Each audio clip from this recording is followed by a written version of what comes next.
Hello and welcome to another episode of Marriage on a Tightrope. I'm Katie. And I'm Alan. And we're talking at the same time. Shoot.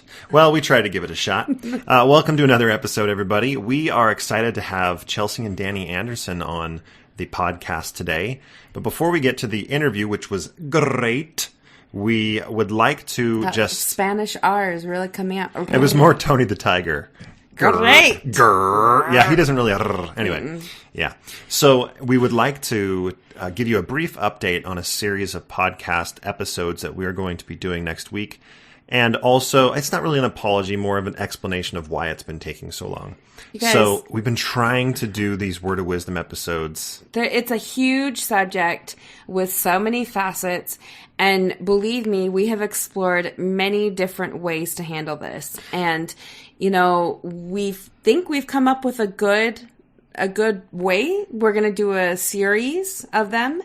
And the first episode, we have included a panel of people who have all experienced going through Word of Wisdom with their spouse and how they handled it.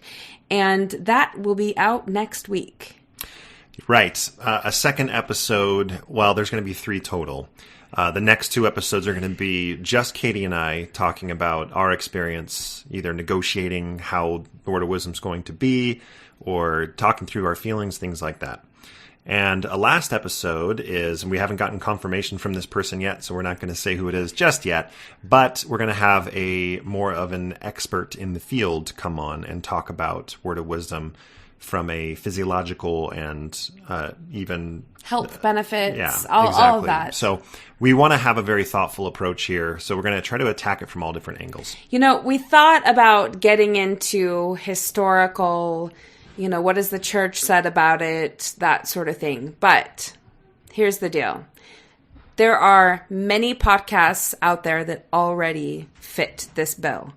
And as all of you know, what we try to do is we try to stay away from any truth claim things, historical or not. We just find what has worked best for us or for other couples or what a professional could give us as far as their opinion or their expertise or the data. So that is why we are going to steer clear of the doctrinal, historical piece of it. Right. So if you want to learn all that stuff, I mean, you can go read D&C 89. That's a good place to start.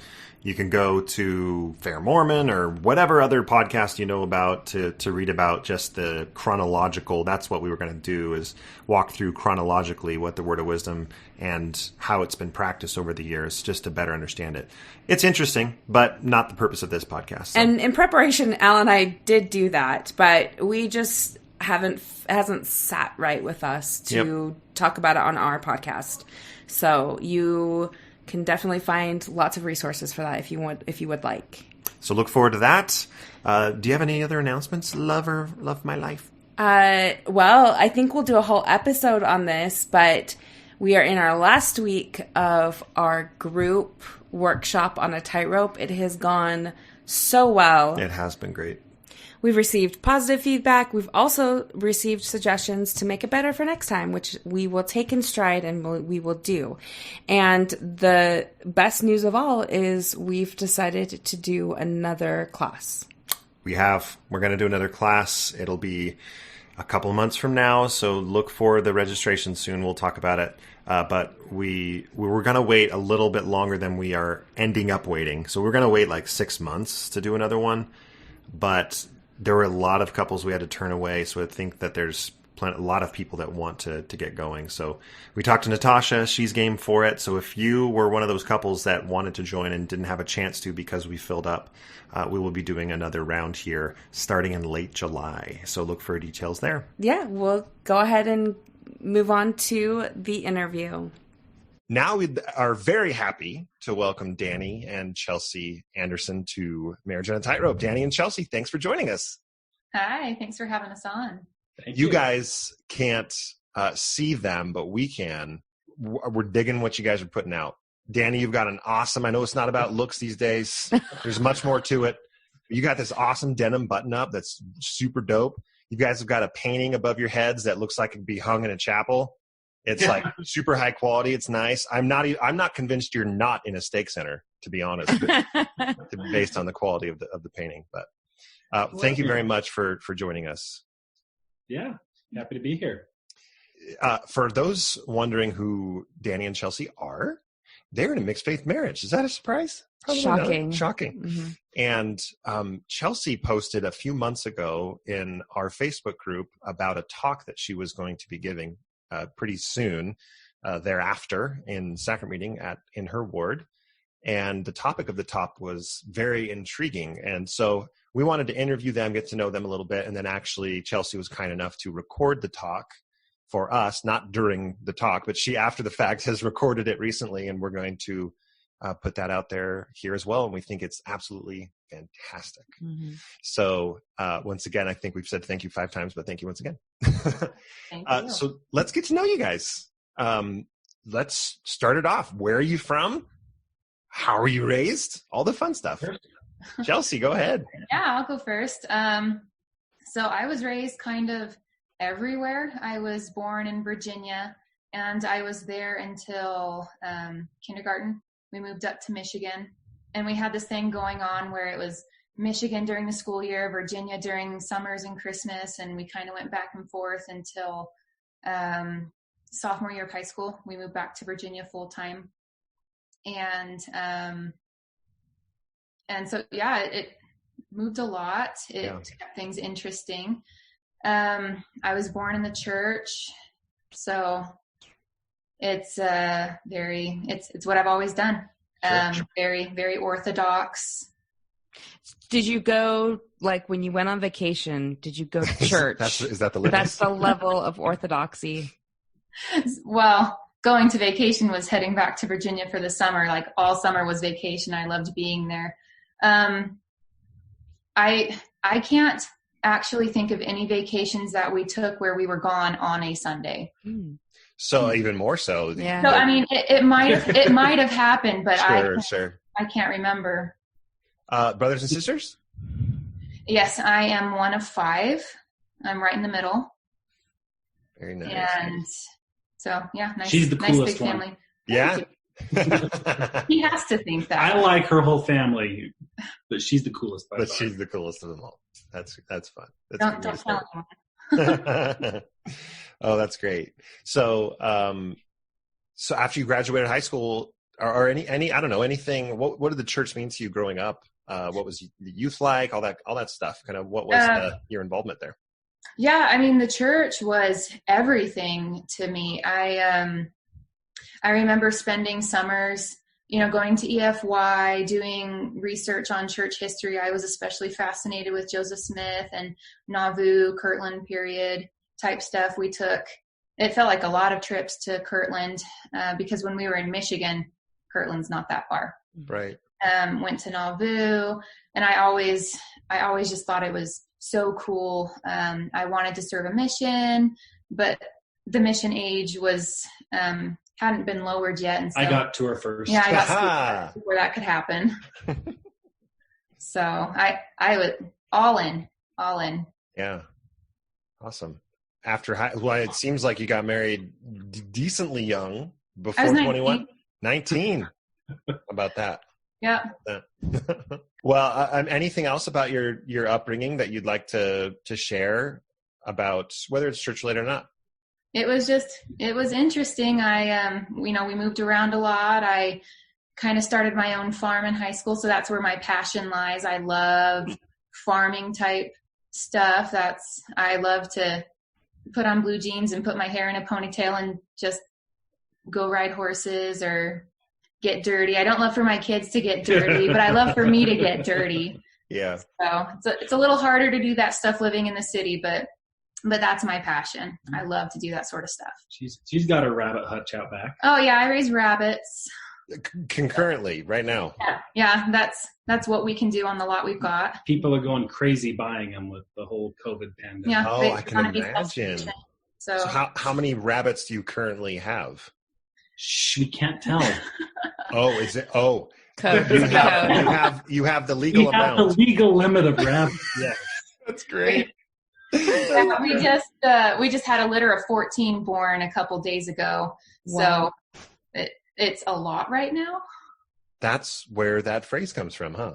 So Multiplying like rabbits. do you throw them up on KSL? Like, how do you sell them? Do people know? Yeah, I can put them on KSL, but the demand has been such that people know me who have bought from me, and they reach out to me and ask me if I've got stuff. Cool. Oh, wow. So it's spring's great. We have a snake. Do you sell them for feed? I know some people do. I don't. Good. It was Good a trick. answer. Good answer. It was a trick. We do actually have a snake, but we would never do that. Never do that. Yeah. No, snakes got to eat too. That's a fun little hobby / pastime. That's great. I enjoy it. Yeah. I love it too. Make a little extra money. I like side hustles. Everyone needs a side hustle. Yeah, that's right. Yeah. Bunny This one. hustle. How about you, Danny? Where did you grow up? I actually grew up about 10 minutes or less from here, over by the, 10 minutes from where we're living now in West Jordan. I was raised, growing up, my dad wasn't actually an active member of the church. He was a member, and he lived the way you would expect members to live. He just, I guess, didn't believe it at the time. But I was raised myself, fully Orthodox, fundamentalist Mormon. I believed the earth was only 6,000 years old till I was probably leaving on my mission. You know? So. Did your dad return to activity at any point? He did. It's actually a really touching story. My grandpa Anderson died. I was in my teens. I don't think I was in high school. So 14, 15. She would remember the day, the month, and the year. I'm pre-high school. My grandpa Anderson died, and my dad had some very spiritual experiences, and at that point decided he was going to become fully active, do everything, but before that, he baptized me, right? He ordained me and my brothers to the priesthood. I didn't know that, actually. Yeah. So it wasn't, it wasn't, to me, it was just this side, growing up, dad's not fully Orthodox, to kind of a little bit of pity, which now looking back, I feel almost embarrassed saying it, because he's such an incredible man, right? And it's who cares? Me, from my perspective, what do I care if he's going to a particular church, or paying a particular church their tithing? He was an amazing father. He is an amazing man, and he continues to be an amazing father to me. I'm very grateful for him. So I was raised Orthodox, went on my mission, Lima, Peru. It was a great place, great people, and then came back and went to BYU and graduated, and was still looking for a wife, and very sad I hadn't found a wife because I was already graduated. And good things were coming. Yeah, almost a menace. Good. Yeah, I was definitely a menace by Brigham Young standards, most certainly. And then I met Chelsea and proposed to her and got How lucky. did you meet? Yeah, how'd you meet? Singles ward. It works. I remember talking to a guy in the ward about her, and he was like, "Oh yeah, she's a little bit country, a little bit rock and roll." He's like, "Yeah, that describes her well." And he's like, "She just needs 1 or 2 years, and then maybe I'd consider dating her." And I was like, "Oh man, 1 or 2 years, somebody else is going to be married to her, dude." He wasn't wrong, was he? That's not how it works. We dated for what felt like an eternity, but was in retrospect very short time. March 30th short? was our first date. So March 30th, we went to Comedy Sports, and then we were married August 21st. Wow. Told you, she's got the dates good. Wow. What year was this? Yeah, what year was that? 2012. Man, I wonder if I was at that show. Probably That's not. what Kelsey was wondering earlier. Yeah. Maybe not. So that's great. So 2012. So you guys are coming up on 8 years, just in a couple months. It's great. Wonderful. So, okay.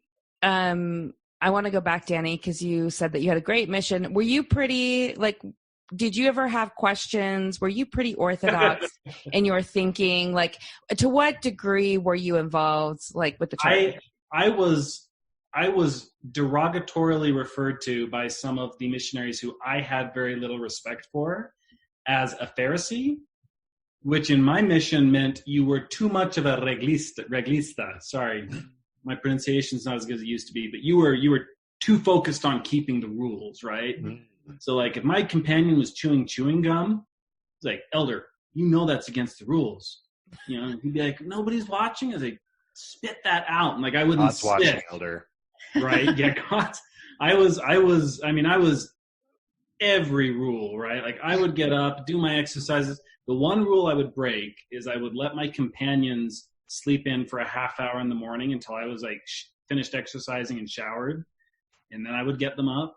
Because you wake up a grumpy companion, that's just no good. It'd be a bad day. Yep. Yeah, but no, I was like I said, I was fundamentalist. I was taught that dinosaur bones were not from this earth; they were from other planets by, my family community group. People in the sun. Yeah, I believed that. Brigham Young's teaching, there were people in the sun, they just had to be spirits by my justification, Right. Like probably till I was off my mission, So I was all in. I never had doubts. I grew up hearing little things from friends and stuff about Joseph Smith and polygamy or any of the other big things, and it just never. You can always find a reason not to believe something, regardless of whether it is true or not. You can usually find a reason to justify it if the other person is just casually mentioning something. Right. I remember one experience before I met Chelsea, after I'd been graduated, where a friend came over to our apartment, and a really bright guy. And he was talking about Joseph Smith not translating something, and I won't go into the details because I know I've either heard it too much or doesn't want to hear it again. And I remember feeling the world just like disappear. I don't know if you've ever had that feeling, kind of a disembodied, like you're floating in a black space. And I remember just thinking to myself, like feeling that and thinking to myself, no, I believe Joseph Smith is a prophet. And I said it out loud, and it was like the ground hit my feet, like a physical force. And then I proceeded to argue with him and was very eloquent in my arguments, in my opinion, eloquent enough at least that he decided to give up trying. So, right. So I mean, I was all in. And if I say so, I mean, so, one more time, you can tell me to stop because I feel like. Well, I think it's interesting because, as both of you know, when you end up getting married, even if you're the same religion, you can still be mixed faith because you do things different ways. Yeah. Did you guys find that in the, at the beginning of your marriage when you're trying to fill each other out and maybe one's more strict about something than the other, or were you both on the same page? I think for the most part, we were both on the same page, no? Yeah. Yeah. I mean, I do feel like it was never a drastic difference, but I did feel like you were actually a little more stringent about policies and things. I'd agree with that. I mean, it was never drastic enough to cause conflict or anything like that. Just very little things. Yeah. Yeah. We, hey, can I share that? The garments? So when we would get married, we would be, romantic. Sure. And afterwards I would feel like this sense of guilt because, it's nice to cuddle with your wife. And I would feel this sense of guilt that was like, no, I need to put my garments back on. And so for years, I personally had this struggle with, do I just like cuddle my wife and fall asleep, or do I put my garments back on? And it was probably only about a year before I had my little faith crisis transition that I finally was just like, no, I just like cuddling my wife. This feels nice.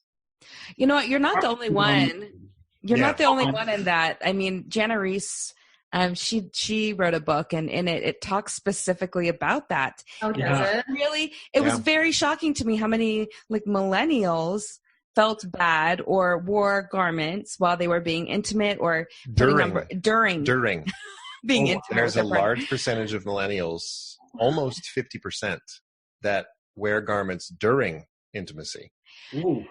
So I mean, the research study that she did. I'm pointing up here because that's where the book is. right. So I mean, I can completely actually understand that, because it's kind of surprising when you hear about it, and then you think, yeah, you know, there's a sense of guilt or that goes along with that for sure. Right. So outside of that, though, you're largely on the same page, and that's not even necessarily not on the same page. It's just that was mostly internal for me, you know. Right. Yeah, exactly. Yeah. So, you mentioned that before we get to the faith crisis, but you mentioned your faith crisis kind of started within a year of getting married.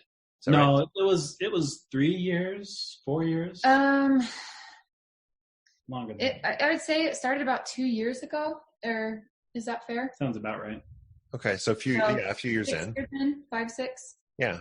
So in that 5-6 years, any experiences that the way I say it is put chinks in either of your armors, or what was your experience with the church during those few years? Good, mostly. You know, it's one of those things where when you're in, you love it all, and when you're out, you still love, a large portion of it, even if the other portion, from my perspective, can be frustrating. I certainly I certainly disagree with people who call it evil. Mm-hmm. I don't think it's any more evil than any other human organization is, personally. I guess for me, the earliest point at which my faith, my belief, because I was the if God asked me to do something, I would do it. Right? If He told me to Nephi cut off somebody's head, I believed I would have done it. And the first point that changed for me was when we had our daughter, our first kid. And I remember being in a branch in Orem. A branch. Somehow, a branch in Orem. Right, yeah. It makes sense, right? And having the Sunday school lesson be about Abraham's sacrifice. And I remember for the first time really considering, like, would I sacrifice my kid? Like, if President Monson called me, that was the prophet at the time, and said, would you do this? And I remember raising my hand and talking about that in Sacrament, saying, would you do it? I don't know if I could. I don't know what my answer would be. And that's actually a big thing for me that really that was not a breaking moment for me, but it was kind of a ground shifting moment or a seed planting moment, because it's something that for me became, sorry, I'm trying to keep this respectful towards the church as well. Of course. For those who still believe, for me, it was a moment where it became me taking responsibility for my own morality instead of just saying, I'm going to do what I've been taught. If that makes sense to everyone listening. Complete, total sense. It's very personal to you, I know, but it's a very common, and you express that very eloquently. So I'll stop trying to convince you like that guy.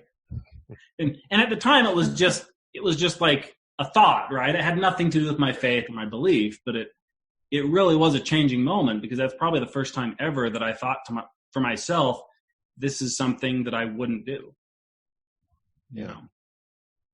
So as time went on, when did it more boil to the surface?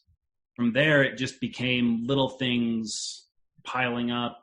And then the breaking moment was the Book of Abraham. And I was not looking at anti-Mormon literature or anything like that. I have always loved the Egyptian facsimiles in those books. And one day I remembered that, one of the lines says, if the world can find these out, then so be it. And I was like, we know Egyptian. So I looked it up, and I was at work, And I remember sitting back in my computer at, my desk, sitting back in my chair at work and just thinking for the first time in my life, like, it was like the world shifted just subtly, but everything was different. And I was like, well, it's not true, is it?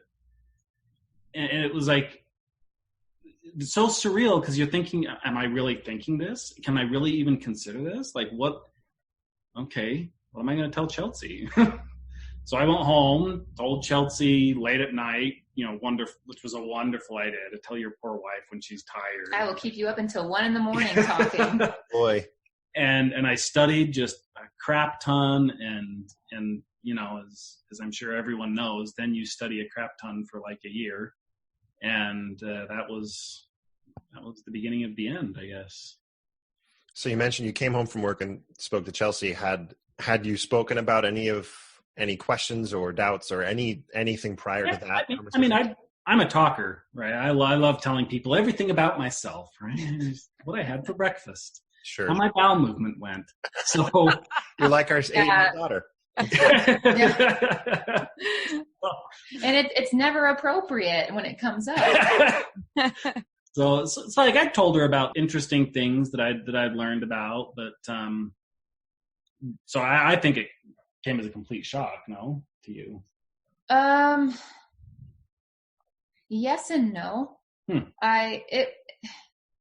It was such a mixed bag of emotions. I was actually in denial for probably the first year, like totally not concerned about it at all. Really? Yeah. Did you after the come home from work moment, or? I don't remember that precise moment. But I remember conversations here and there. Like, I have this question, I'm struggling about this. Have you heard about this? And it never really became real to me until he started talking about wanting a release from the bishopric. Yeah. And okay, then hold on. I was like, oh. So you were in the bishopric? Yeah, I was a second counselor for like 7 months or something like that. No, it was over a year. Oh, okay. So how far into this were you when this hit? I don't know. I was in the bishopric for a while, and then it hit half a year, maybe, if I had to guess. And eventually it just got to the point where I was like, I don't think it would be honest at this point to continue being, a leader. Which, being a bishopric member is kind of nice because you get the notoriety and because you get to sit on the stand and pretend to be important without actually having to do all the work the bishop does. And not wrangling your kids during sacrament meeting. Oh man, Chelsea was a trooper. She would get those kids to church within 5 minutes of starting time. And, oh man. It was fun. And not beat any of them. It was a miracle. It was a miracle. Chelsea, I want to go to you. So you said that you just didn't think it was like a real thing for a year. Was it you were avoiding it? Was it you were just like kind of pretending or sweeping it under the rug? What was it? It was so many things. So, first of all, and I talk about this in my talk, I got a spiritual prompting that Danny was the man that I was supposed to marry, and I didn't even know anything about him. And so, and I had, before that, broken off an engagement with a guy who didn't want anything to do with the church. Like, that was the level of commitment that I had. And so I did not expect God to lead me to someone who was going to leave the church because I had just made that sacrifice. I've always seen Danny as way more spiritual than me. And so I leaned on him quite a lot. I went through something that was really hard several years back. I won't get into the details on it, but it had me in this frame of mind. I'd go to the temple wanting comfort, and I started to, I really paying attention to the endowment, and I noticed things in the endowment that seemed unequal between men and women. And so because Danny, he's the rock I've always leaned on, I talked to him about it after the session where I started to notice these things. And I said, hey, what are your thoughts on this? Pull me back. I'm struggling. and to this day, I still wonder, like, did I plant that seed? You know, like, did I do this? I don't know. Yes, but somebody else would have planted it. Don't worry. But so I wasn't worried about it so much because, like, I was going to him for help. You know, he could pull us out of anything, you know, questions with the gospel, because, you know, so well read, he'd served a mission. He knew the scriptures. And so, you know, I wasn't concerned. Mm-hmm. I thought I ought to be concerned about myself, not so much him. See, I didn't know that. That's interesting. Surprise. We're all learning. I mean, after he tells you and there's some time passing and it starts to become real, how do you talk about this hard thing between the two of you? Well, we didn't do so well at first because he would bring something up, and, you know, as it started to become more real and he was having more and more questions, you know, okay, what's your source? Is it an apostate source? Who said this? Let me look up the person, not the thing they wrote. I want to find the dirt on the person who wrote the thing. And it, you know, debates.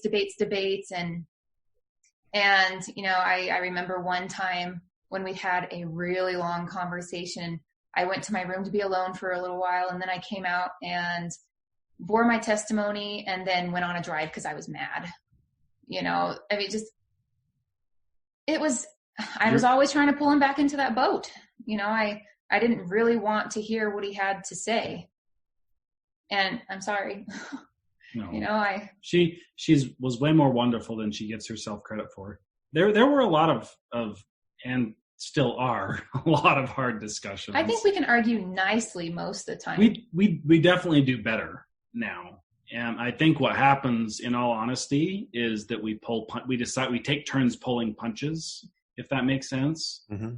So, because when you don't, and from my experience, when one of the two, it doesn't just say, okay, I'm going to pull my punches and take it easy this time. Emotions seem to escalate.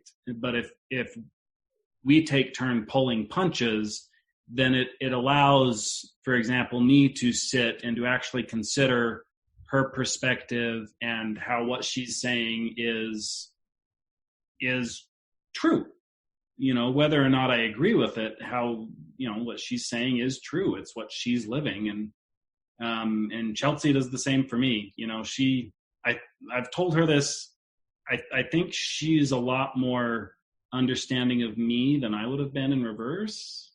Because remember, I was the Pharisee. Right. I was the strict one. It's tough. You kind of learn how to give and take, I guess. I mean, we're just barely getting into the mixed faith portion of all this, and just you can tell that you've worked hard together. We talk a lot.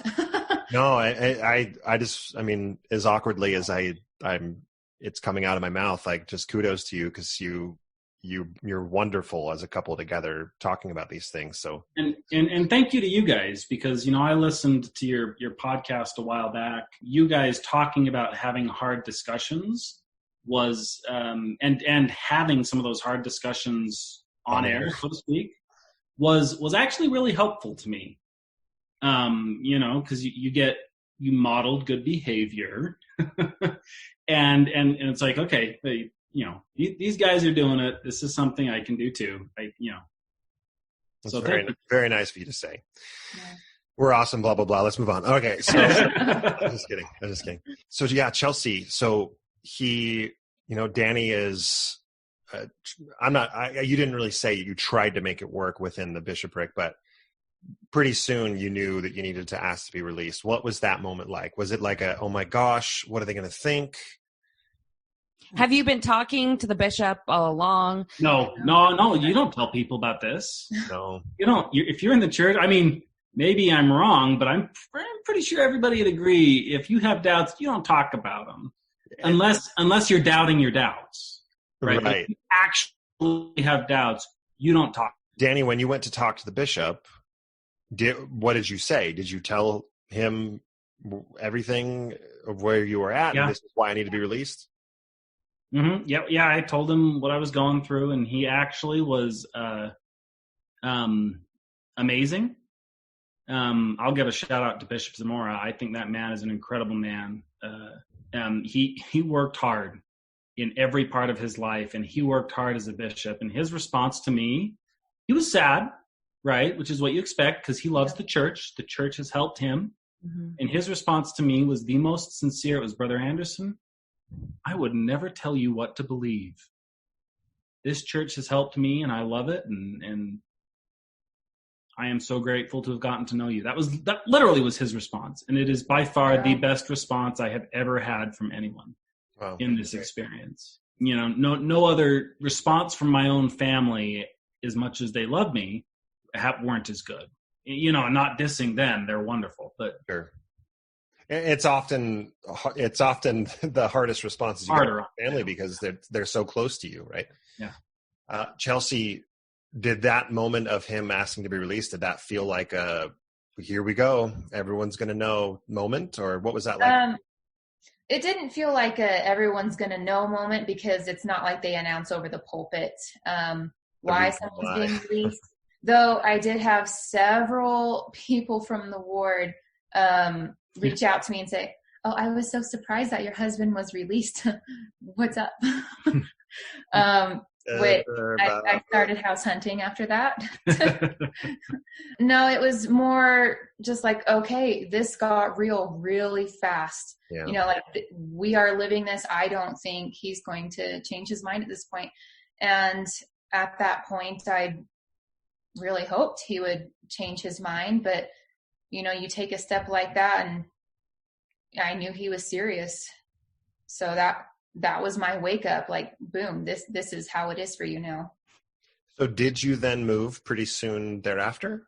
We did. I actually got a new job. Yeah, that was the same time. Yeah, it was convenient. Tender mercy. Yeah.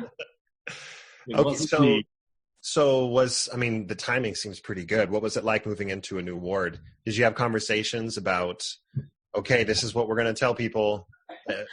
We talked about it, and I didn't want to tell anybody, because I wanted to keep going to church with her and the kids. And people judge you harshly, right? And I didn't want to be judged harshly by the community. Before they got to know you. Right, before they got to know you. It was never the intention to keep it a secret forever. It was just, let's get established before we drop that bomb. Before I start telling everybody. And so we did. I just, you know, I wasn't going to lie, but we didn't have to tell anybody. And so we didn't tell anybody until I was offered a calling to teach primary kids. And I told the bishop, you know, I'm more than happy to teach kids. That's the best calling I've ever had. I enjoyed it, but you should know something first. Naturally, the calling was rescinded. Imagine that. All right. Which I'd have made the same call. Yeah. Something about needing to be able to testify to the things you're teaching. Yeah. Right. That makes total sense. So Chelsea, tell me, like, what were some of your biggest fears, like going into like having your husband be released and like the mixed faith marriage itself? What were some things that you really worried about, or you still worry about? Well, first of all, he was released on Mother's Day, which I felt was horribly rude. Mm. Oh, that is rude. Trust a bunch of men to not think that through, right? Yeah. Right. But I mean, no, I feel like I'd probably echo everyone else who's come on this podcast and said, you know, you prepare your whole life for the temple and this idea of eternal marriage, and now, you know, things had felt so certain, and now they're way less certain. Yeah. You know, what's going to happen? There is no clearly defined doctrine on what's going to happen in our situation. I mean, there's justice, but there's also mercy. How will that be reconciled in our situation? I don't know. We're both doing our best to do what we think is right. And that's all we can do. You know, and I say that, and it's, you know, it sounds good, but feeling it and thinking it are two different things. And so I frequently struggle. You know, we were watching Frozen Frozen 2. Mhm. Really good music. Yes, But Kristoff awesome starts show. singing the song Lost in the Woods, and he says, "Who am I if we're not together forever?" And I was like, I don't know, who am I? This is not some codependent thing where I have to have another person to be happy, but this is what I've spent my whole life moving towards. And now it's uncertain. I don't know. And the religion is such a big part of who I am. Yeah. And she didn't do anything to cause it, right? It just happened to her. And so it's... Right. What were the reactions of your family, and how long, did you decide to wait before telling them? It wasn't long, right? Like I think it's about the same time that I got released. Around the time you got released, you might have told some of your family earlier. You went out to a couple of lunches, exchanged some emails. Yeah. Yeah. So, people in general didn't handle it very well, but it's not like they were terrible in their handling, right? Almost universally, everybody wants to convince you. And what's odd is this happens to Chelsea, is she'll mention to people that I'm going through a faith crisis, and they start trying to convince her that... They start preaching at me. That why the church is true. And she's like, no, I believe. No, I'm with him. you. He's got the problem. Go talk to him. She'd never say that, but... I think I might have on one occasion. That's the general reaction I get, is people, and I'm not blaming them. I did the same thing when that friend came over to my house, right? The exact same thing. I started trying to convince him / myself that this was what I believed and why, and that's fine. I've come to learn, through personal experience and from studying other men who have studied this kind of psychology of morality. Shout out to Jonathan Haidt, that's part of who we are as human beings, right? Like, we have our belief systems and we defend them as if they were a part of us, because they are. And this is not, oh, church people do this. I do it.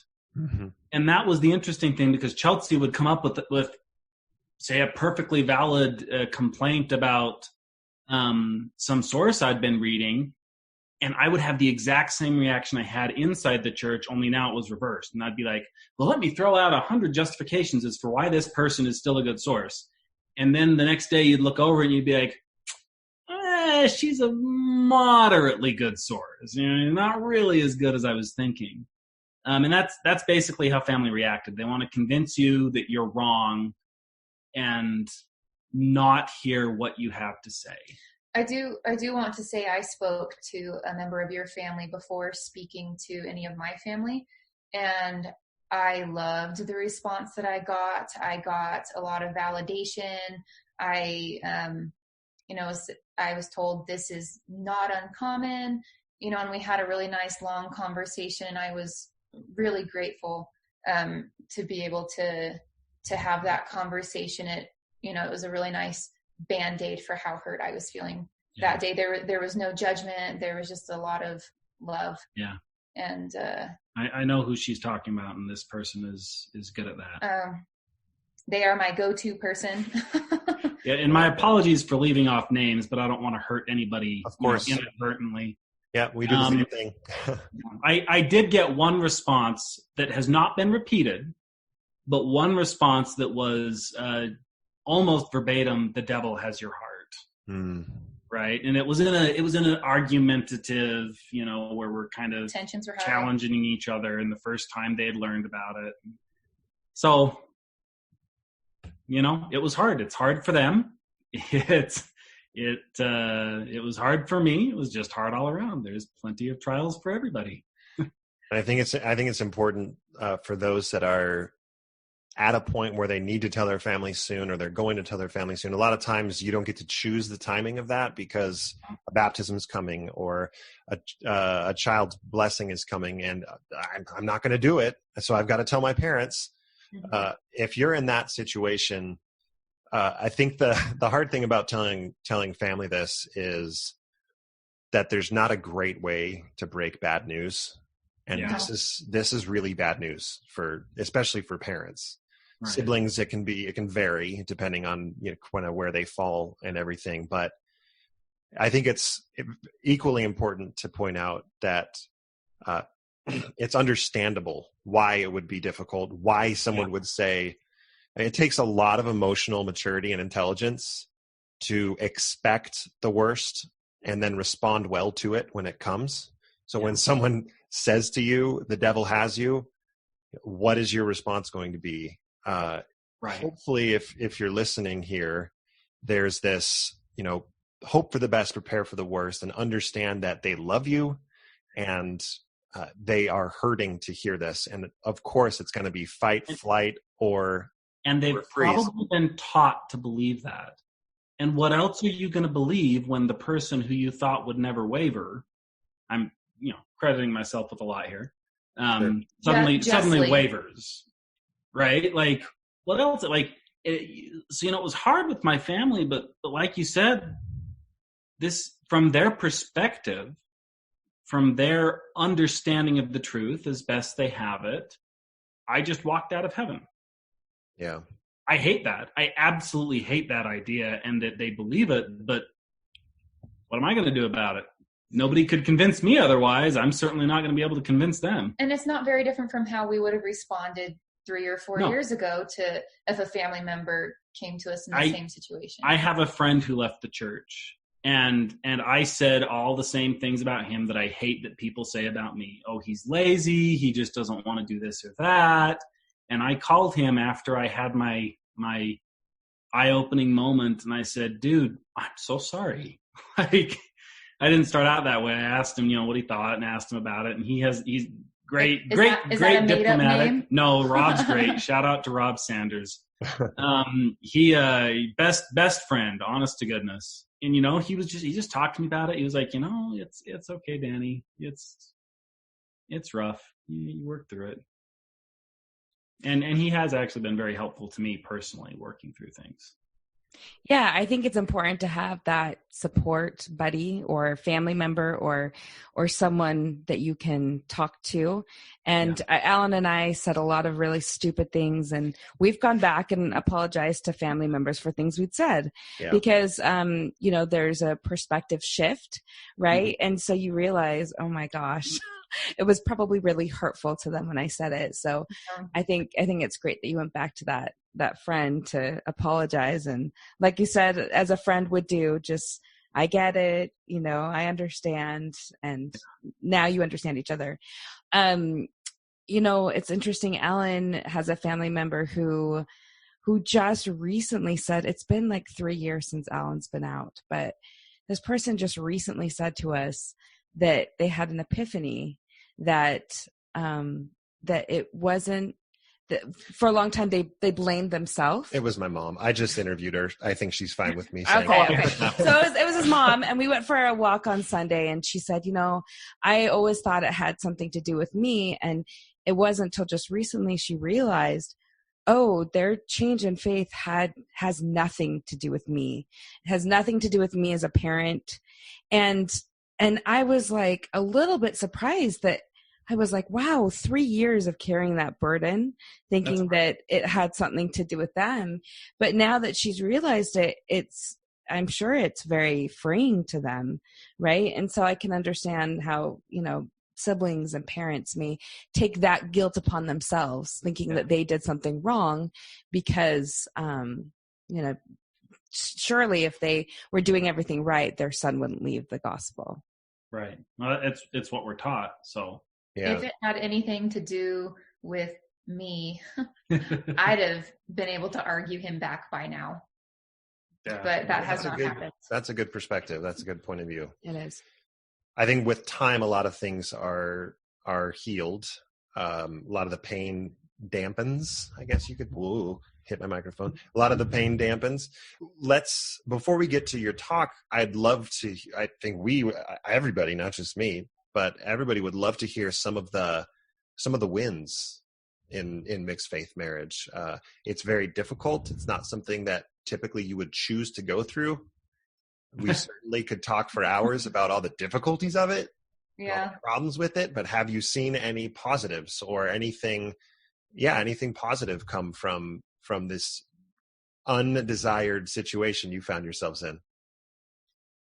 Well, Danny has long hair now. He really likes it. Yeah, do you comb it for him and you brush your hands through it? I wish I could have your hair. That's a good question. I could sit and think about that for a minute.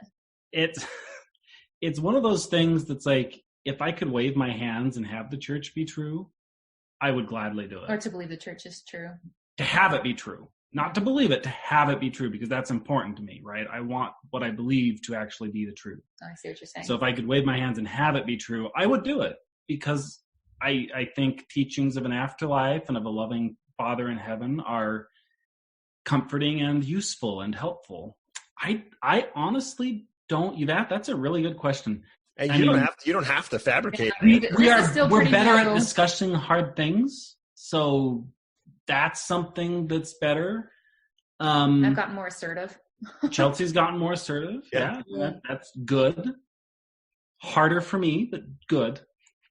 You like it. How dare you have a voice? I don't know. I still would rather not have had to have gone through it personally from a marriage perspective. I can handle all the rest. I can handle hard as it is. I can handle disappointment from parents, disappointment from siblings, because they're just a little bit removed, right?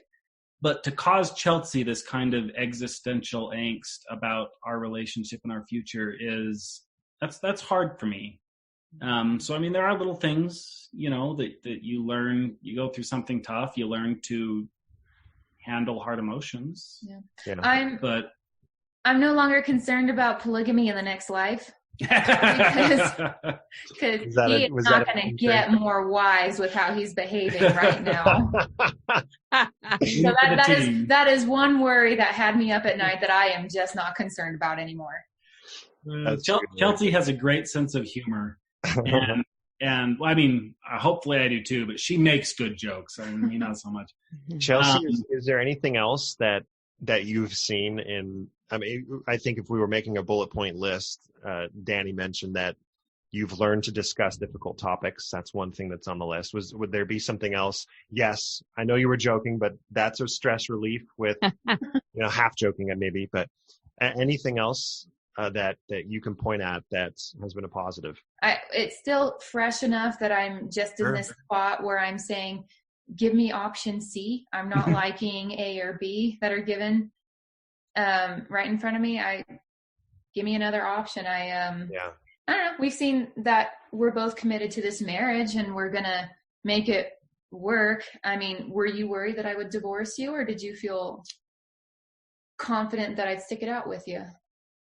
I don't think I ever worried about it too much. So that's cool.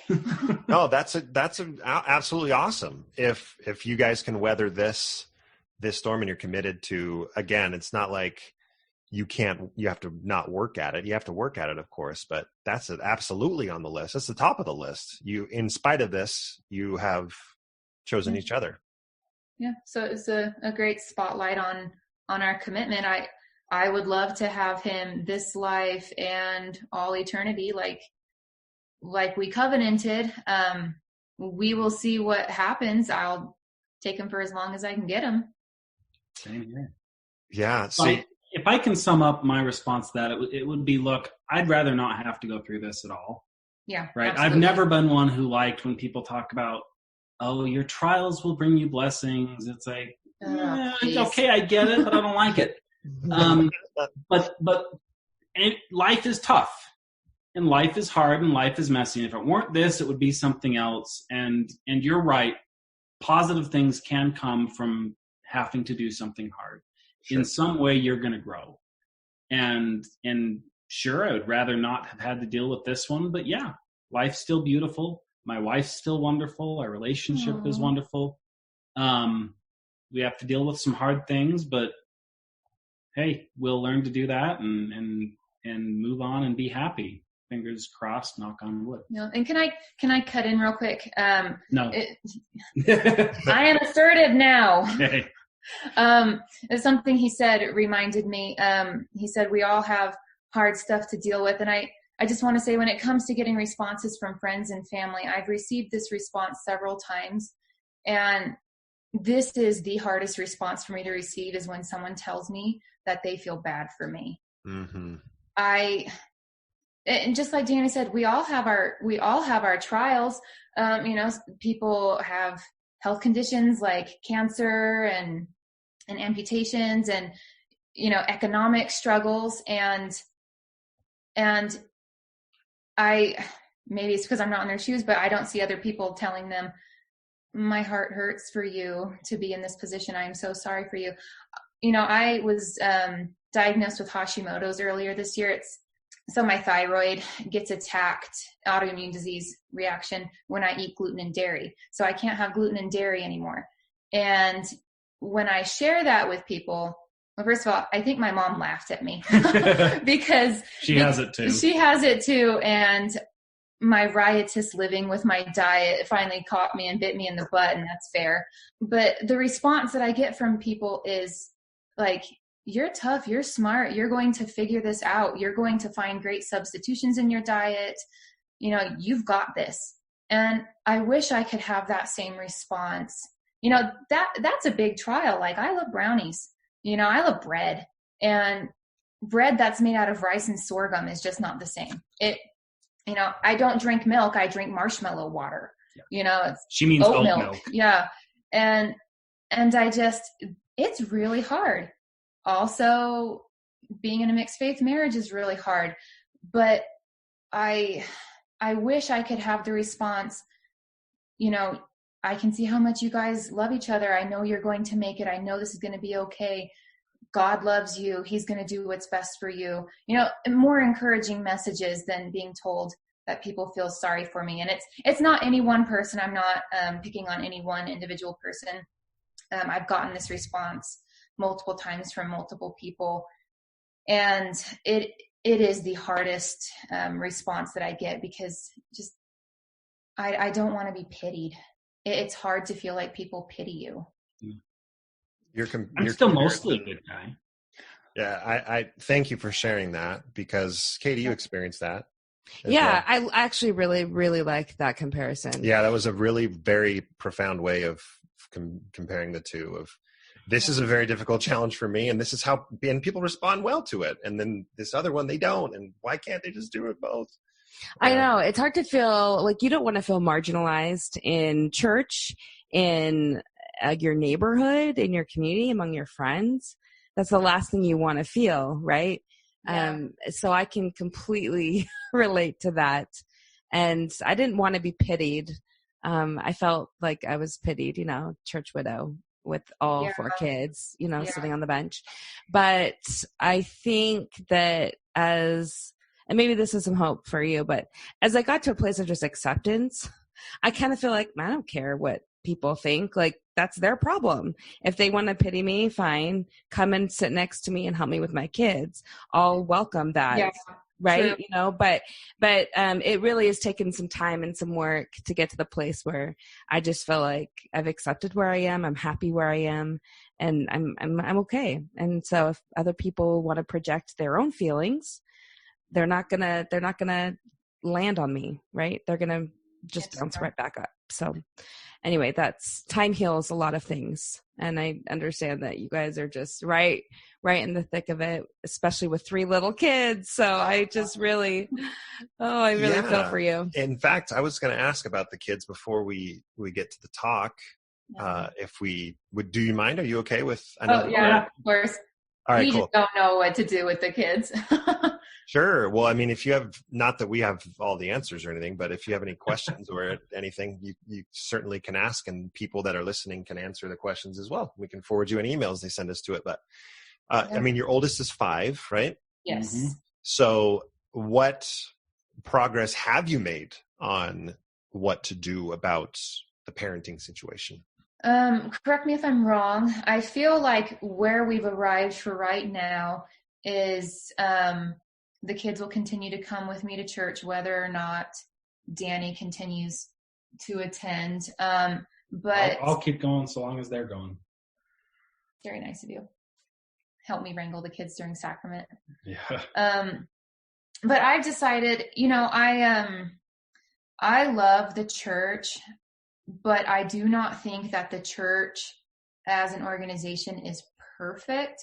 I think that there are some topics that are not handled well when taught to the youth, like specifically in modesty standards, why we are modest, the reason that we need to be modest, and things about sexuality. I just felt like were not handled well. And so I intend on supervising any lessons like that are taught to my kids, so that I can go home and have a discussion with them about what they learned and be very hands-on on that subject, because I don't know. I didn't feel like it was approached well when I was a kid and a teen. And I know that a lot of how that's taught is down to the individual teachers. You know, it's not like the church has a handbook on this is the lesson that we go through with the youth specifically. You know, there are certain standards, but how it's gone over. And like I had a friend who was taught that if she had sex outside of marriage, she was a chewed piece of gum. And great, let's teach morality and not having all this extramarital sex, but let's leave room for the atonement, because that piece of gum can be new again. I mean, let's not pretend that it's that a person is worth any less when the atonement promises to wash away their sins if they're repentant. You know, so just subjects like that, I felt like the atonement was not emphasized enough. Yeah. A heavy hand on topics like that, discussing them with the kids and letting them know where we stand on certain subjects, and the teachers are just teaching their opinion sometimes on these things. Yeah. Well, how great is it that you feel strongly about that? And yeah, I mean, I think that specific topic is probably going to be it. I'm stopping short of saying the word easy, but it's going to be a good starting point for the two of you, because I'm sure that I'm not sure, but I would imagine that Danny feels similarly. Yeah. And that you can use that as a stepping stone into how to approach different topics when you're teaching the kids. It may not feel like it now, but this is a gift for your kids. Having the opportunity, it's a gift and a curse, as we're finding out with our teenagers, but it's a gift to teach your kids that this is how mommy feels, this is how daddy feels, how do you feel? And make it that you're setting this standard that it is okay to believe differently. It's okay to disagree with each other.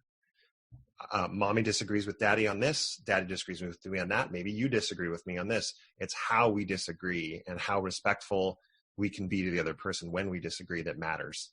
Yeah. That's scary, because you're opening the door to your kid to doing all sorts of stuff that you both disagree with. Yeah, I want them to follow me, if I'm honest. No, of course. Don't we all? Of course we do. And I mean, to be frank, that's what we're struggling with now, is that our kids have seen that we are very vocal about it. We talk to them about episodes that we record. We'll probably talk to them about you guys, if that's okay. And of course. And we're very open with them.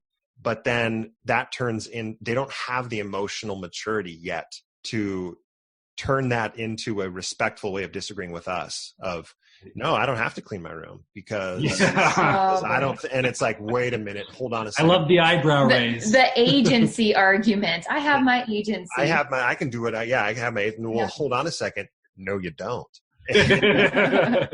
Or they'll say, but mom, that's your opinion. Yeah, that's your opinion. Oh my gosh.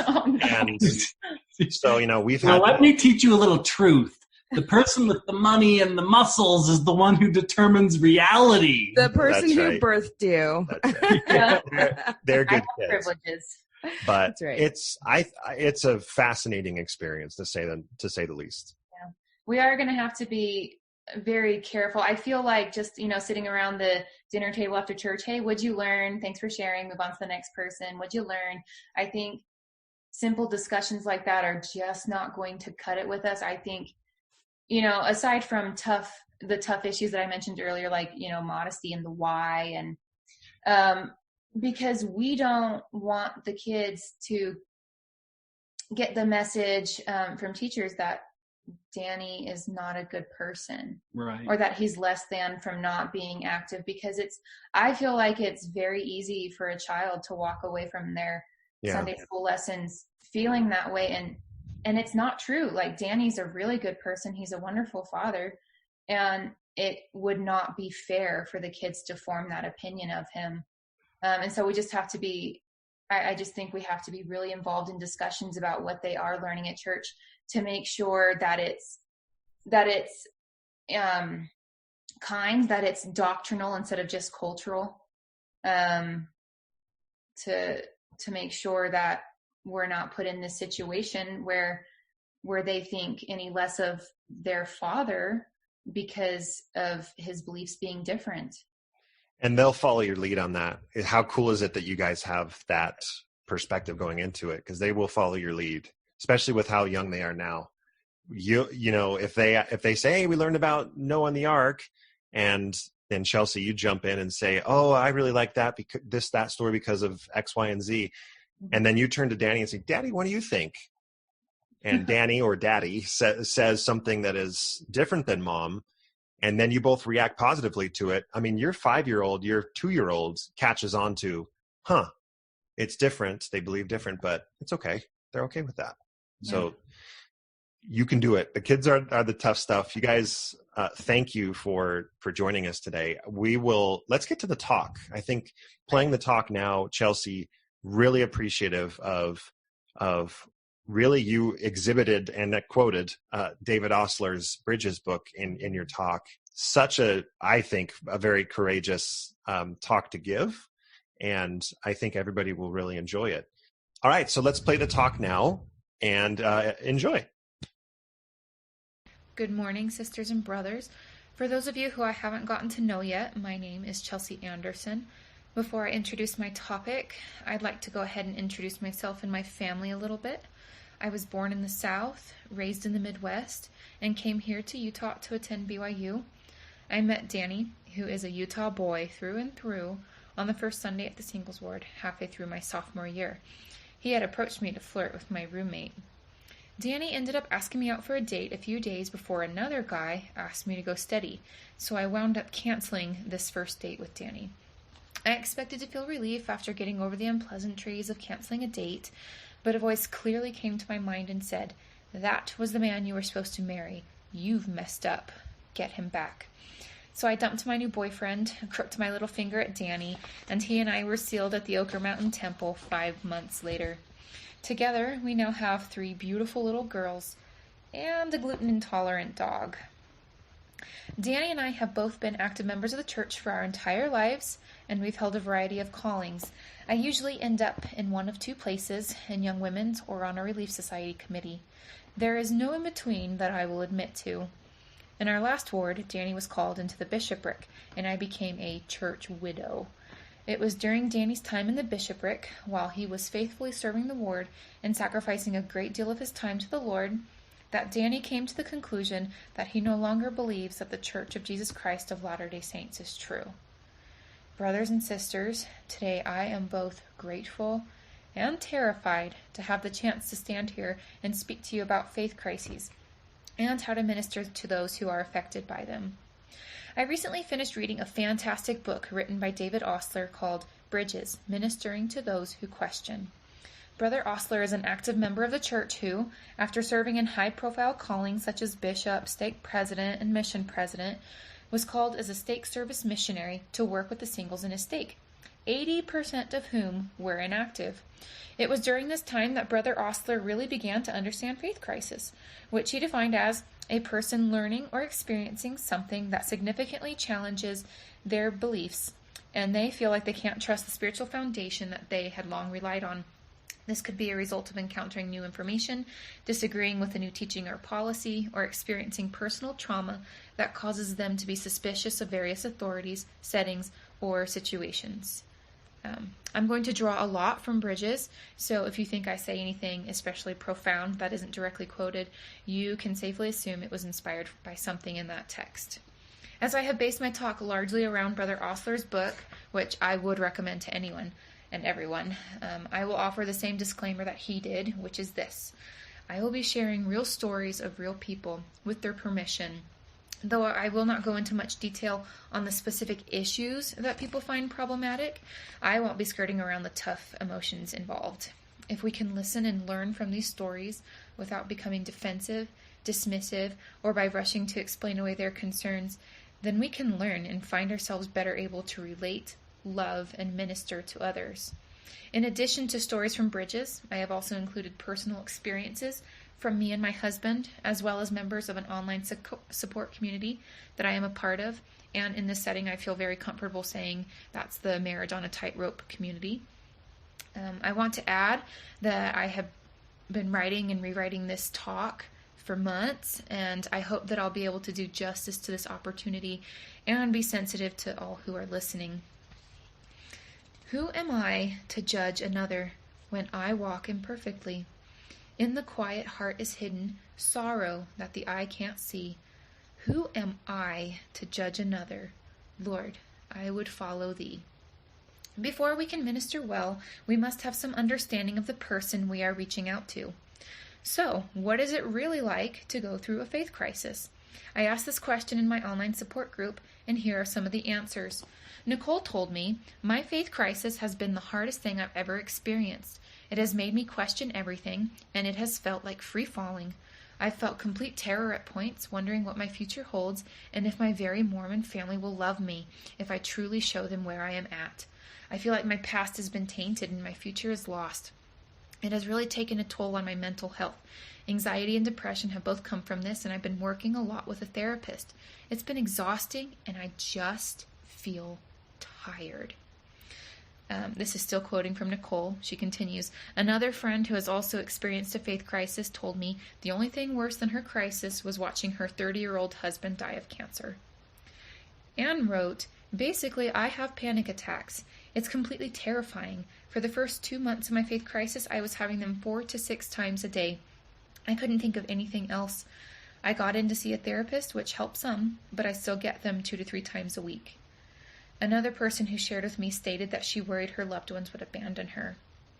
Kendra explained her crisis this way. My entire life I built a house of faith. I poured my heart and soul into it, following the plans laid out by others before me. I worked on it daily, adding details to make it beautiful, stronger, more inviting, and a place I wanted to dwell. I cherished it. I invited others into it and made it a place safe for them to visit. It was a place for family, heritage, love, devotion, and had a strong foundation for me to plan my entire world around. My house of faith was my strength, pride, and a sense of belonging. I loved it. I invited others to view it often. It was everything to me. When my world shifted, there was nothing I could do to save my beautiful house of faith. It crumbled despite my best efforts to keep it together. I had to leave it for the safety of me and my family. Right now, my focus is making sure that I'm okay and that my family is okay. I am working on my relationships and making sure that those I love are okay with me and my new homelessness. Then, when I feel safe, maybe I can return and find some treasures in the rubble.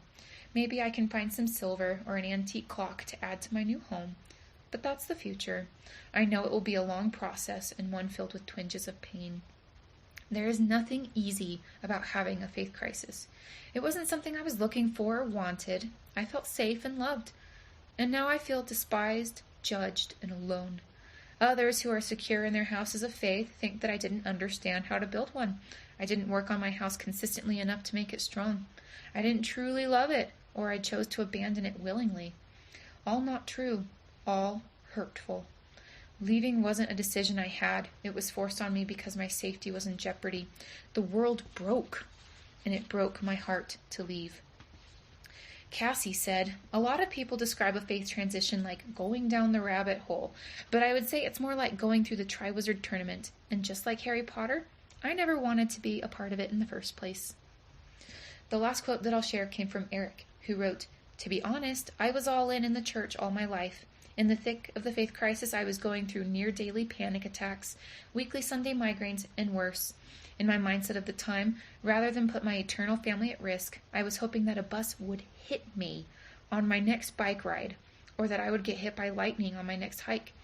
I'd never do anything intentionally to myself, which would harm my family in this life and the next, but if God could have made something happen to save me from that decision, I longed for it. I had input from many others that unfortunately I'm not able to include for timing reasons, but many people described their crises to me as isolating, lonely, devastating, and a roller coaster of emotions. Many feared that their families wouldn't love them, trust them, or be proud of them anymore, that they would lose friends, and that they would no longer be seen as good people. Most have found peace in their new beliefs, yet still mourn the loss of relationships that they used to enjoy and had hoped would still continue. I have described a wide array of emotions that are experienced during a challenge of faith. Each person's experience is unique, but almost universal to all experiences is what is referred to as the dark night of the soul, which Oxford defines as a period of spiritual desolation where all sense of consolation is removed. It can be short-lived or enduring. Individuals emerge from this dark night of the soul differently, as they are all unique, and this phenomenon even strikes at those whom we collectively revere. While imprisoned in Liberty Jail, a worn-out and distraught Joseph Smith cried, "O God, where art thou? And where is the pavilion that covereth thy hiding place?" Joseph emerged from his dark night comforted and reminded of God's love for him. Mother Teresa, who was sainted by the Catholic Church in 2016, felt a direct call from God to dedicate her life to the poor. While serving among the sick and destitute in India, her writings describe the feelings that she battled for almost 40 years. She wrote, "In my soul, I feel just that terrible pain of loss, of God not wanting me, of God not being God, of God not existing." This wonderful, selfless, Christ-like woman never emerged from her dark night, as it lasted until her death in 1997. Even our Savior, Jesus Christ, experienced a dark night. As he was dying on the cross, he cried, "Eli, Eli, lama sabachthani," that is to say, my God, why hast thou forsaken me?" Let us not pass judgment on those who experience this dark night of the soul. Now I would like to take the time to bust some commonly held myths surrounding individuals who lose their testimony of the church. In surveys conducted by Brother Osler, he learned the following about current religious practices of those experiencing a faith crisis. 86% believed wholeheartedly in the teachings of the church. 98% held a temple recommend, and 79% of those individuals attended the temple regularly. 64% were reading their scriptures daily. 82% were having meaningful personal prayer, and 99% were attending church weekly. So what do these statistics teach us? They indicate that assumptions that individuals lose their testimonies purely because they didn't read their scriptures enough, go to church regularly, or attend the temple, or that they were just plain lazy, don't hold up to scrutiny. There are exceptions to every rule, but statistically, the majority of members who lost their testimonies of the church were faithfully doing what we've all been taught that we need to do.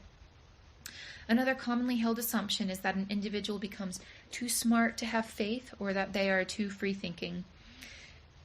This is an interesting point of view, considering the constant encouragement from our leaders to never stop learning and to take responsibility for our own thinking. In 2000, President Gordon B. Hinckley gave an address called A Prophet's Counsel and Prayer for Youth. In this talk, he outlined 6 B's, one of which was be smart. He explained, "You need to get all the education you can get. You belong to a church that teaches the importance of education. You have a mandate from the Lord to educate your minds and your hearts and your hands." President George Albert Smith once repudiated a statement made by a church magazine that said, "When our leaders speak, the thinking has been done." He declared, even to imply that members of the church are not to do their own thinking is grossly to misinterpret the true ideals of the church. After one Latter-day Saint was brought before the High Council for erring in doctrine, Joseph Smith said, "I never thought it was right to call up a man and try him because he erred in doctrine. It looks too much like Methodism and not like Latter-day Saintism. Methodists have creeds which a man must believe or be kicked out of their church. I want the liberty of believing as I please. It feels so good not to be trampled. It don't prove that a man is not a good man because he errs in doctrine." Full disclosure, I have no idea how a Methodist would feel reading this statement, but I've got a pretty good idea of how Joseph Smith was feeling when he said it. Attached to the idea that we should constantly seek learning is the age-old warning to avoid anti-Mormon material. as well as the assumption that those who lose their testimonies deliberately sought after this material. What if I told you that this is not usually the case? I've heard many stories from individuals, including my husband, who changed their beliefs after reading materials on LDS.org or from Deseret Book as a part of their study to increase their testimonies. After noticing this pattern, I conducted a small, informal poll in the support group. The results showed that 62.5% of respondents felt that materials found directly on LDS.org or churchofjesuschrist.org contributed to their faith crisis. Although we might not agree with the conclusions that these individuals came to, we certainly can't fault them for where they sought their information. A final myth that I would like to bust is that we can judge a situation based on what we see at church. I have a good friend who has struggled with church attendance for years and who doesn't fall in line with certain aspects of the gospel that others think that she ought to. Some of our mutual friends have speculated that she never had a strong testimony to begin with, that she just doesn't care about spiritual things, or that as a middle child, she enjoys being rebellious. What I know that they don't know is that my good friend was sexually assaulted by a local church leader's son. And she reached out to several church members for help, and each time was called a liar and made to feel like it was her fault. She felt judged and pushed away at a time when she needed love and support the most. She stood by and watched her attacker go into the temple during a youth trip, while she herself felt unworthy to enter. Church has become a place of mistrust where traumatic memories are relived for my friend. I think she deserves an award every time she goes. We simply can't know why somebody isn't as active as we think they should be. Let's not make assumptions or judgments. We just don't know. And I know I've spent a large portion of my time discussing hard stuff, but I truly believe that understanding is the first and biggest piece of the ministering puzzle. I hope that I've been able to help place that piece. I would be my brother's keeper. I would learn the healer's art. To the wounded and the weary, I would show a gentle heart. I would be my brother's keeper. Lord, I would follow thee. Brother Osler describes ministering this way. Ministering is a holy term that describes how we watch and care for each other and how we show the love of our heavenly parents. The church defines it as learning of and attending to others' needs. It is doing the Lord's work. Jesus Christ is the example. Jesus wept when he ministered to Mary. Though he knew he would resurrect Lazarus, he chose to stop and, without giving a sermon, take the time to cry with her as she mourned the loss of her brother. On the cross, while undertaking the infinite atonement, he looked beyond his own unimaginable suffering and saw the needs of his anguished mother and assigned the apostle John to care for her. He saw the infinite worth of the woman taken in adultery when he said, "Neither do I condemn thee." In his ministry, Jesus mourned and forgave, protected and healed. He showed love and compassion. Coming unto Christ means seeking to minister as he does. End of quote. Exceptional ministering is built upon a foundation of trust, belonging, and meaning. And Brother Osler goes over these 3 tenets again and again. He feels like they are so important. He says these 3 tenets play a large role in the satisfaction an individual feels with their religious affiliation. Many are afraid to ask questions and share where they are at spiritually because they are afraid of how others will respond. So what can we do to increase a sense of trust when we minister? And again, Brother Osler provides a great list. He says, listen, listen, and listen. Then listen some more. Don't rebut, testify, or try to explain away the concerns. Ask questions that seek to understand. Examples of helpful questions include, what can I do to support you right now? What would help you feel loved and understood? Or, this is a hard thing. How are you holding up? Or, will you tell me more about what you do believe? The list goes on. Don't assume their concerns are a result of sin, laziness, or some other fault. Just accept that their concerns are real to them. Don't label them with negative terms, such as doubters, non-believer, and certainly not apostate. I would add that while labeling helps our brains to sort and make sense of data, it rarely allows an individual, I should say never allows an individual to feel loved and understood, which is the point of ministering. Going back to the list, don't tell them how they should feel. I can't remember who said this in regards to feelings, but I love this quote. Don't should on yourself and don't should on others. Keep their concerns in confidence. Don't disclose what they share with you to others without their permission. Take steps to address their concerns. For example, if they are concerned about the role of women in the church, then speak up and find appropriate ways for greater involvement and participation by women in your ward and stake. Be their voice and advocate on their behalf. We can increase a sense of belonging and meaning by being intentional about the culture we foster in our wards and stakes. Do we want a culture that is exclusive and only accommodating to those who are perfectly secure in their beliefs? Or do we want an inclusive culture that welcomes all who seek community, friendship, and to come unto Christ, even when those efforts look different than our own? I personally believe that church is a place we come to grow and reach out to Christ and our fellow man, not where we come to pat ourselves on the back for being perfect already. Elder Uchtdorf has said, "The Church of Jesus Christ of Latter-day Saints is a place for people with all kinds of testimonies. There are some members of the church whose testimony is sure and burns brightly within them. Others are still striving to know for themselves. The church is a home for all to come together, regardless of the depth or the height of their testimony. I know of no sign on the doors of our meeting houses that says, 'Your testimony must be this tall to enter.'" How do we create a culture that is welcoming to all? Some great examples of things that are within our power to do are these. Avoid alienating behaviors. These include formulating responses instead of listening, preaching during personal interactions or giving unwanted advice, turning conversations to ourselves, labeling, judging, manipulating to get a desired response. We can create loving relationships by expressing empathy, building positivity, validating feelings, and being vulnerable and authentic ourselves. We can find common ground rather than focusing on the issues over which we disagree. We can examine our intentions when we make comments in class or in private conversations. Are we trying to include our fellow brothers and sisters and help them to feel loved? Or are we trying to assert our beliefs and ideals over theirs?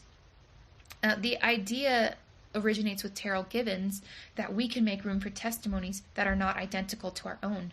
Some people don't feel like they know things that others testify that they know. But we can make room for testimonies that include phrases like, "I think," "I believe," and "I hope." Let's all meet each other where we are at. In the support group, I asked for examples of when ward and family members had done a great job ministering. Here are some of the responses I received. Eric said, "The best interactions have been when my friends stayed my friends, and I could tell they valued me for who I was and our friendship for authentic reasons." Mitch explained that his wishes were respected and not wanting to become a project. He and others further explained that we all know the protocol for seeking after lost members, and that it is very easy to feel like a project when the person trying to reactivate them hadn't formed any sort of relationship with them before they left the church. John said that his bishop validated his concerns. Lauren told me, "What I needed was someone to give me a hug and say, 'I love you,' and how you feel is important. Someone to listen, to try and build a bridge, even if they were an active believing member. What I've learned is that unconditional love is so incredibly important. Conditional love hurts so much."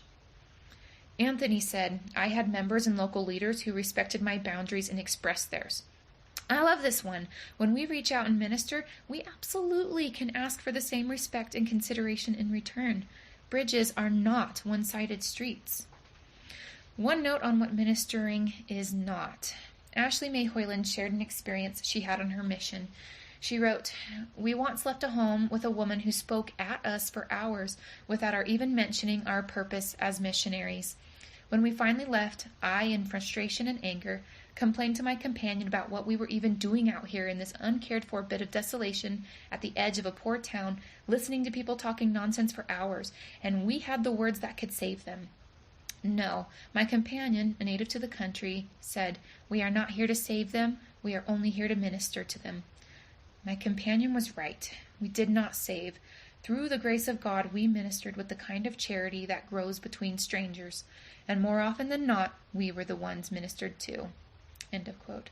There is a difference between ministering and saving, and I believe that both the one ministering and the one being ministered to will be met with frustration if we try to mix the two. I'll start to wrap up by saying that you are not alone.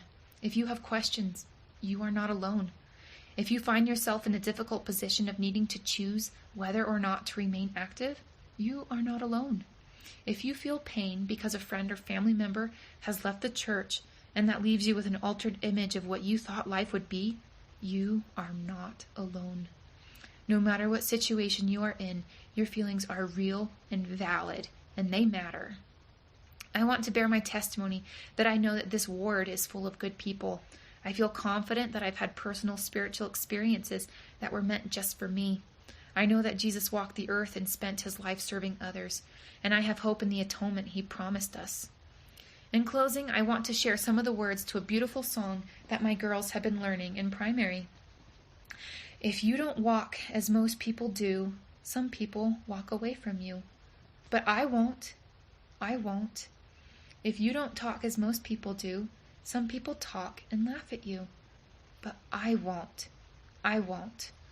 Jesus walked away from none. He gave his love to everyone. So I will. I will. I'll walk with you.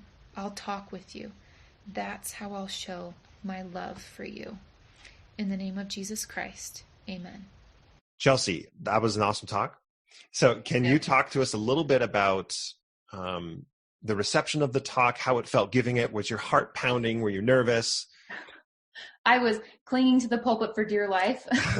I want to say leaning on it. My wife does not like public speaking. She absolutely hates it.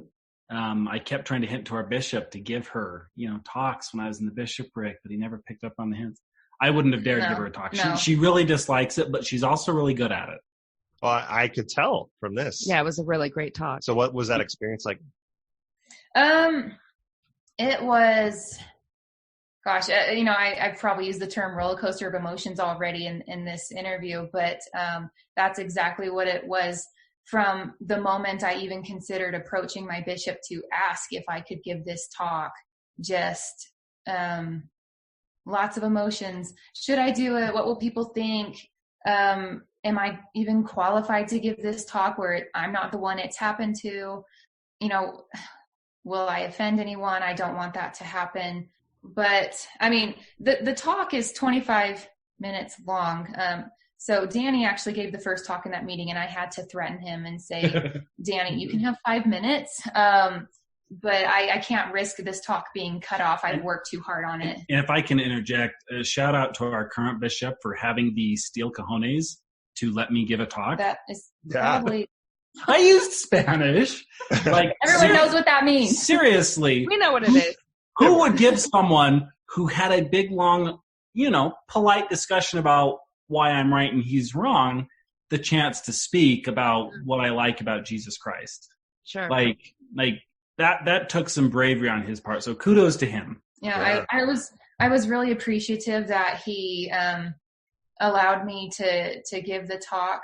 I think it was helpful for him that I said, hey, I was reading this book from David Osler. I really like it. I showed him the book, and I think that helped him to feel comfortable that I promised to stick to what was in the book pretty closely. And I like to say that it's like David Osler prepared this awesome pot of chili, and I just scooped, a serving's worth into a pretty bowl, added some garnishes like jalapenos and avocado and sour cream, and just added a couple things so that it could be consumed in one sitting. And I really just want to say why I even felt the need to give this talk, even though I hate speaking. I have gone to so many lessons growing up my whole life, and the conversation turns so frequently to why people leave the church. And the answers are always, they're lazy, they're too smart, they're prideful, they've been tricked by the devil. Whatever those answers are, they're all the same. No matter what ward I've been in, they're all the same. And after this happened with Danny, these lessons started cycling through again, and I started hearing these answers, and I thought, oh my gosh, these are not true. These answers are not true. For some people they might be, but all the people that I've talked to, all the stories that I've heard on your podcast, this is not true. And I just wanted to bring awareness to what is really going on, because first of all, those lessons they're really hard to sit through being in this situation. And I just had to step back and think, what's in my power to do? what's in my power is to give a talk if they'll let me. And I did. And, writing the talk, I went back and forth for months, just trying to figure out how I should phrase things. Wrote it and rewrote it. And, giving the talk itself it felt paralyzing. Like that 25 minutes lasted an hour. I was, super parched. I felt like my voice was cracking and, just legs shaking, holding onto that podium so I didn't fall down. But, the response that I received was amazing. It was so good. I heard from a lot of people later, someone in the young women's in my ward reached out to me and said, "Hey, I want you to know the teacher dropped her lesson that she had planned for this Sunday. And we talked about your talk instead and how it's important to love people, even though they might believe differently than we do." And I was so blown away. And so it was amazing. I prepared for the worst, and that is not at all what I got. I got lots of people asking for copies of the talk. Lots of people thanking me, lots of people walking up to me and saying, "Hey, me too. I've had these struggles. I've had these questions, and it's good to know that I'm not alone." And thank you for giving a more accurate picture of what's going on. And, the bishop thanked me for it. He wasn't expecting 25 minutes worth of stuff. We did go over about, 10 minutes, and he let me. Really nice of him, because it was cutting into everyone else's class that they'd prepared for. And it was such a good response. I'm glad that I did it. It was really hard. It was a lot of work. Really terrifying, but it was so good. I was so impressed. Well, thank you for speaking up. I feel like so many times there's not enough voices that are those bridge building voices. And it's hard because I think with someone like you or I who are, understanding where our spouses are coming from, trying to build bridges. Gosh, and then also really loving on and wanting your ward family to understand.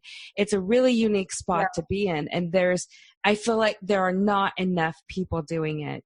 And so I'm so grateful that you were brave enough to give a talk like this. And obviously it resonated with your ward because they talked about it. They asked you for your talk and everything. And so I think definitely we need as many voices as we can get. So we really appreciate you reading that and sharing it with us. And we appreciate both of you guys for coming on. Yeah. And we always like to end the podcast with just, is there anything else, anything that you thought, I got to make sure to say this, or any words of advice or anything? Yes. Yes. Okay. So what you got for us? Okay, so this is a confession. It's not really much to do with mixed faith marriage, but I just had to throw it out there. I had to change the talk that I originally gave. The whole time I am writing this talk and practicing it and giving it over the pulpit. Sure. Oh my gosh. And Danny never caught it either. I said we got married in the Timpanogos temple. We didn't. We didn't. The Oker Mountain temple. I mean, I always knew this would come back to bite me in the butt. I just thought I'd be older when it happened. We, for various different reasons, we took our pictures at Mount Timpanogos Temple, but we were not married there. And I told everyone that we were.